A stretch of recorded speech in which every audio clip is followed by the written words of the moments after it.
Hello guys, good morning everyone. I'm outdoor cooking.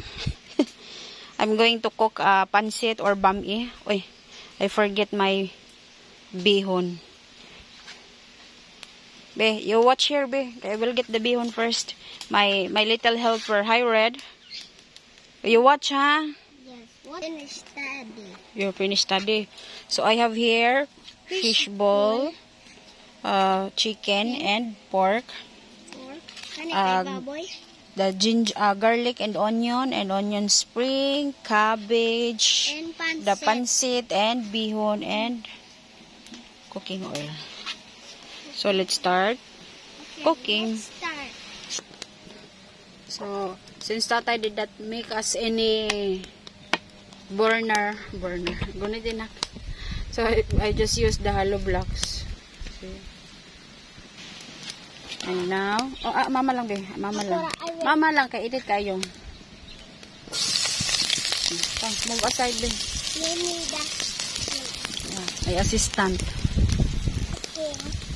What Red, what? Oh, move aside because it's very hot. Red said, "Ma, careful mama, your phone will drop." So I will now put in the pork.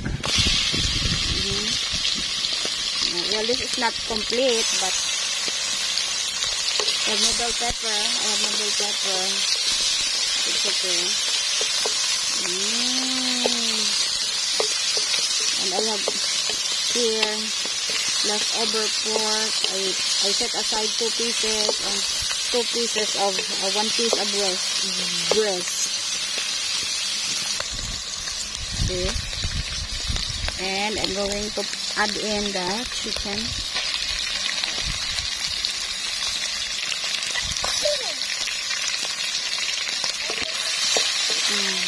Gabal ka sa mouth.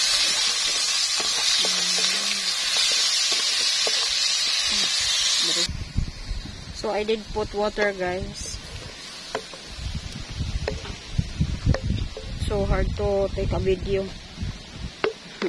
And it's very windy here. Windy. See? Wait. There's something fell. So I took it out. So I'm going to put soy sauce.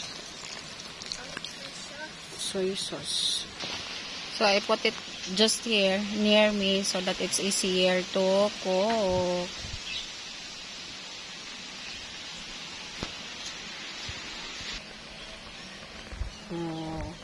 I'm going to add in the fish ball. Just want to make sure that the pork and chicken is cooked. Oh, it's very, very windy. I'm now going to put in the pancit and mix it up. Woo! Mix it up. Wait.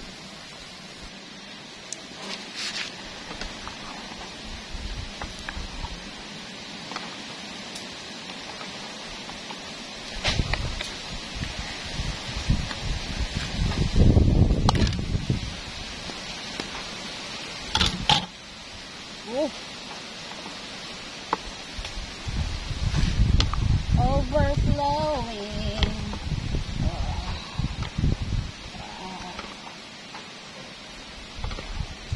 Well, I have no bell pepper, guys, and I don't have also, what do you call this one, carrots. So we'll mix it. And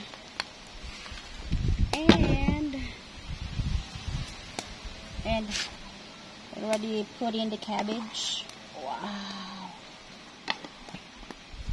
So that they will get mixed together. Oh.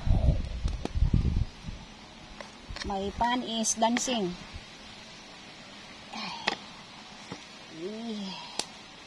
See. The water I put is just right.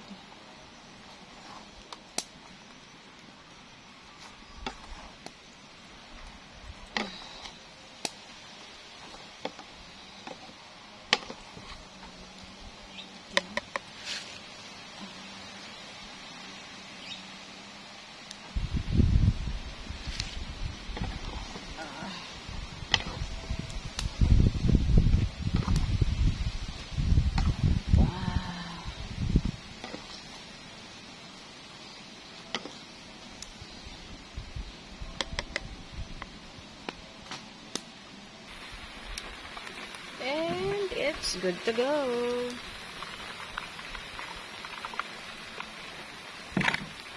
So that would be all, guys. Thank you once again for watching my video.